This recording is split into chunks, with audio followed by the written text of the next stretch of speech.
Seorang orang yang muhsinun, orang-orang yang muhsinun ialah orang-orang yang dalam bermuamalah, bergaul dengan orang, apalagi dengan ex istrinya sekalipun dia belum berjima, dia ada sifat ihsan, sifat baik, dan sekalipun sudah bercerai tetap dia melakukan muamalah secara muamalah yang baik, kepada istrinya yang sudah diceraikannya.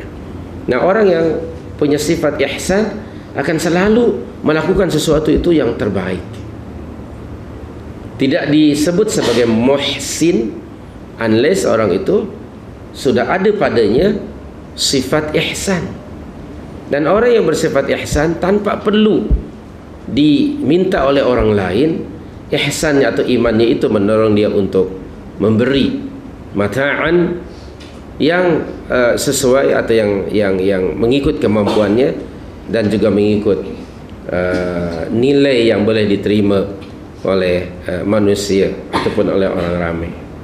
Jadi di sini Allah menyerahkan kepada ex suami tadi. Kalau benar-benar orang itu muhsin, maka dia akan memberi yang lebih baik tentu saja. Tidak ada sifat kedekut, kerana apa yang dilakukannya akan mendapat reward pada sisi Allah Subhanahu wa taala. Sedangkan Allah itu suka sekali kepada orang yang berlaku ihsan. Kan di dalam surah Ali Imran 134 yang sudah kita baca dahulu. Di situ Allah berfirman, innallaha yuhibbul muhsinin. Nah, orang mukmin sebenarnya ihsan itu natijah daripada adanya iman dan Islam.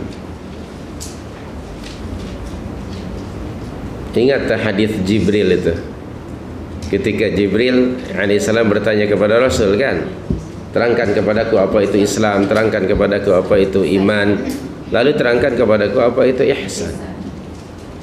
Jadi ini tiga ni dalam satu, dia tidak boleh diasingkan. Maka ketika berlaku perceraian, seorang muhsin dia mampu mengawal perasaan atau emosinya.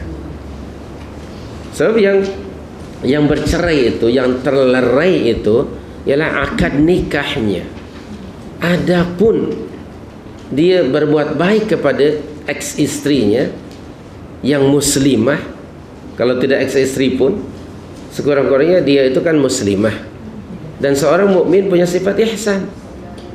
Dia belas kasih, dia ingin memberi mata'an ataupun mut'ah yang bila perlu lebih daripada yang layak jika dia mampu. Maksud kemampuan tadi itu supaya orang-orang mukmin yang muhsin tadi bersifat transparan. Dia sebetulnya mampu, tapi jangan dia memberi sesuatu yang tidak layak dengan kemampuannya. Misalnya, ya sesuatu yang sebenarnya, katalah dia orang kaya, dia bagi sesuatu yang rasanya sebagai seorang kaya itu tidak layak lah. Bagi benda yang kurang nilainya. Demikian juga kalau orang itu muqtir, orang itu miskin, lalu memaksakan diri untuk memberi sesuatu yang lebih dari kemampuannya, orang pun akan heran, macam mana ya Cik Mat itu boleh bagi kepada istrinya mut'ahnya luar biasa, banglo 3,5 tingkat, padahal dia tinggal di Sting Garden. Jadi orang akan jadi isu nanti. Orang akan ada curiosity, kemudian ada su'udzan. Jadi biarlah mengikut pada kelayakan. Yang al-musi' mengikut qadaruhu, al-muqtir pun demikian. Di sini Allah menyentuh jiwa orang mukminin supaya yang musi' tadi tidak kedekut, yang muqtir pula tidak boros.